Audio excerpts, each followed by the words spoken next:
السلام علیکم اسٹوڈنٹس، امید ہے آپ سب ٹھیک ہوں گے۔ پچھلے لیکچر میں ہم ہومیوسٹیسس کے بیسک کنسیپٹ کے بارے میں سمجھ چکے ہیں۔ آج کا ہمارا لیکچر تعلق رکھتا ہے ہومیوسٹیسس کی تفصیل کے بارے میں۔ ہومیوسٹیسس پودوں میں کس طرح سے ہوتی ہے، جانوروں میں کس طرح سے ہوتی ہے، ایک ایک کر کے ہم ان دونوں میں ہومیوسٹیسس کے عمل کو سمجھنے کی کوشش کریں گے۔ سب سے پہلے ہومیوسٹیسس پلانٹس میں کیسے ہوتی ہے، اس کو سمجھنے کی ضرورت ہے۔ پودوں کے اندر جہاں مختلف گیسز بنتی ہیں، اسی طرح پودے پانی بھی اپنے ماحول سے حاصل کرتے ہیں اور مختلف قسم کے میٹابولک ویسٹ بھی پودوں کے اندر کیمیکل ری ایکشنز کے نتیجے میں پیدا ہوتے ہیں۔ جہاں تک گیسوں کا تعلق ہے، ہمیں معلوم ہے اور ہم گزشتہ کلاسز میں بھی پڑھ چکے ہیں کہ پودے ایک عمل فوٹوسینتھیسس کے دوران آکسیجن ایک اضافی پروڈکٹ یعنی بائی پروڈکٹ کے طور پر پیدا کرتے ہیں، اور یہی آکسیجن ریسپائریشن کے عمل کے دوران استعمال ہوتی ہے، اور ریسپائریشن کے عمل کے نتیجے میں ایک by product carbon dye oxide پیدا ہوتی ہے۔ دن کی بات کی جائے تو دن میں پودے ریسپائریشن کے عمل کے ذریعے جتنی بھی کاربن ڈائی آکسائڈ پیدا کرتے ہیں وہ فوٹوسینتھیسس کے عمل کے دوران استعمال ہو جاتی ہے گلوکوز کو بنانے کے لیے، جبکہ ہمیں معلوم ہے کہ فوٹوسینتھیسس سے جو بائی پروڈکٹ آکسیجن بنتی ہے وہ ریسپائریشن کے عمل میں استعمال کی جاتی ہے۔ اسی لیے ہم یہ کہہ سکتے ہیں کہ دن کے وقت کاربن ڈائی آکسائڈ ویسٹ پروڈکٹ نہیں ہے، ویسٹ پروڈکٹ کا درجہ پودوں کے اندر نہیں رکھتی ہے۔ لیکن اس کے برعکس اگر ہم رات کی بات کریں، رات کا ذکر کیا جائے تو ہمیں پتہ ہے کہ رات کو فوٹوسینتھیسس کا عمل رک جاتا ہے، جبکہ ریسپائریشن کا عمل رواں دواں ہوتا ہے، کنٹینیو رہتا ہے۔ اس لیے رات کو بھی پودے کو آکسیجن کی ضرورت تو ہوتی ہے جو کہ ریسپائریشن کے لیے ضروری ہے، جبکہ کاربن ڈائی آکسائڈ کی ضرورت کم ہو جاتی ہے کیونکہ رات کے اوقات میں فوٹوسینتھیسس کا عمل رک جاتا ہے۔ اس لیے پودوں میں رات کے وقت کاربن ڈائی آکسائڈ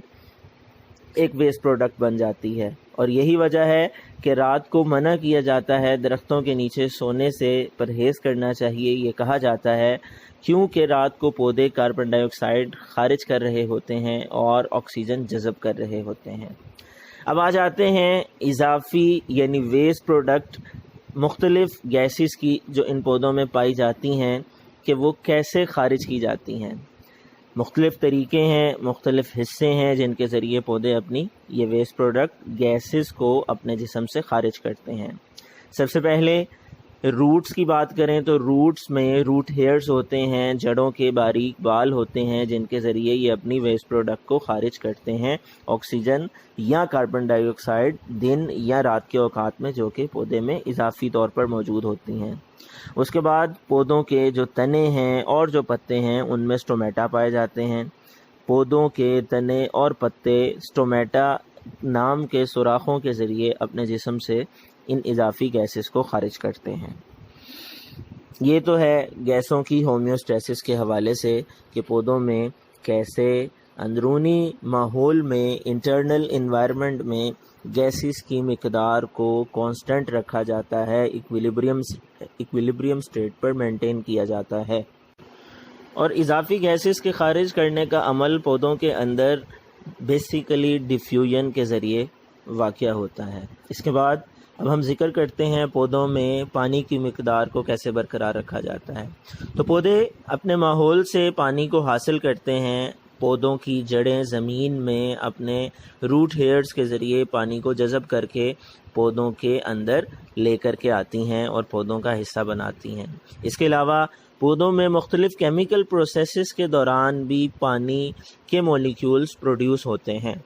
تو جو پانی پودے کی ضرورت کے مطابق ہے وہ پودے کے اندر برقرار رکھا جاتا ہے، اور یہ پانی پودوں کے سیلز کی ٹرجیڈیٹی کو یعنی پودوں کے سیلز کو تناؤ کی حالت میں تنا ہوا کھڑا رکھنے میں مدد دیتا ہے۔ البتہ جو اضافی مقدار میں پانی پودے کے اندر موجود ہوتا ہے وہ بھی پودے اپنے جسم سے خارج کرتے ہیں مختلف میکانزمز کے ذریعے سے۔ رات کے اوقات میں جب کہ ٹرانسپائریشن کا عمل نہیں ہو رہا ہوتا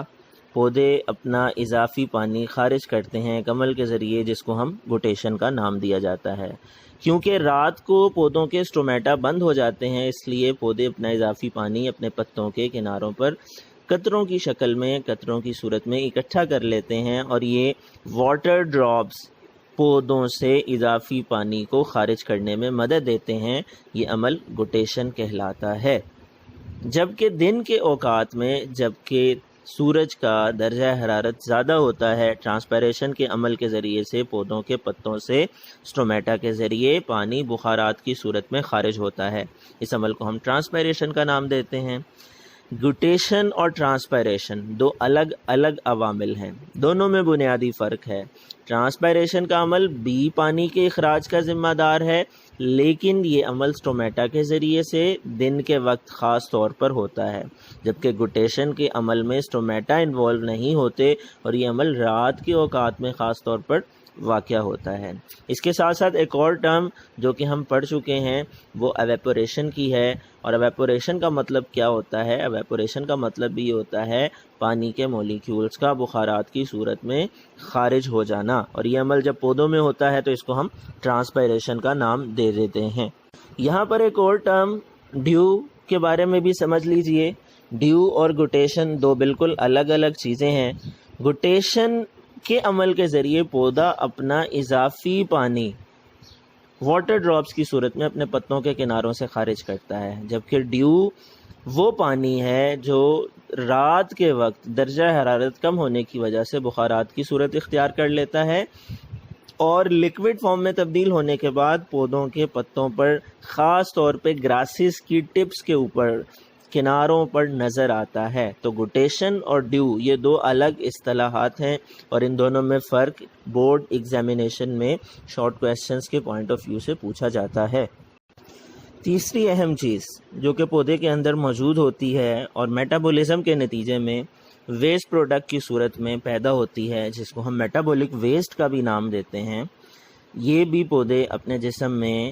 انٹرنلی کانسٹنٹ ریٹ پر مینٹین کرتے ہیں۔ یعنی کہ پودے کے اندر جو بھی میٹابولک ویسٹ ہیں، میٹابولزم کے اضافی پروڈکٹس ہیں، پودا وہ اپنے اندر جمع کر کے نہیں رکھتا، بلکہ زیادہ تر وہ اپنے اندر سے باہر مختلف طریقوں سے اس کو خارج کر دیتا ہے۔ البتہ کچھ پودے ایسے ہیں جو اپنے میٹابولک ویسٹ کو ناقابل ضرر یعنی ہارملیس فارم میں مختلف کیلشیم آکزیلیٹ کے کرسٹلز کی صورت میں اپنے پتوں کے اندر، اپنے تنے کے اندر اکٹھا کر کے رکھتے ہیں،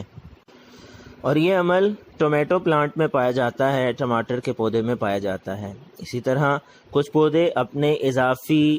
میٹابولک ویسٹ سے چھٹکارا حاصل کرنے کے لیے ایک اور طریقہ اختیار کرتے ہیں جس کو ہم پت جھڑ یعنی لیف فال کا نام دیتے ہیں۔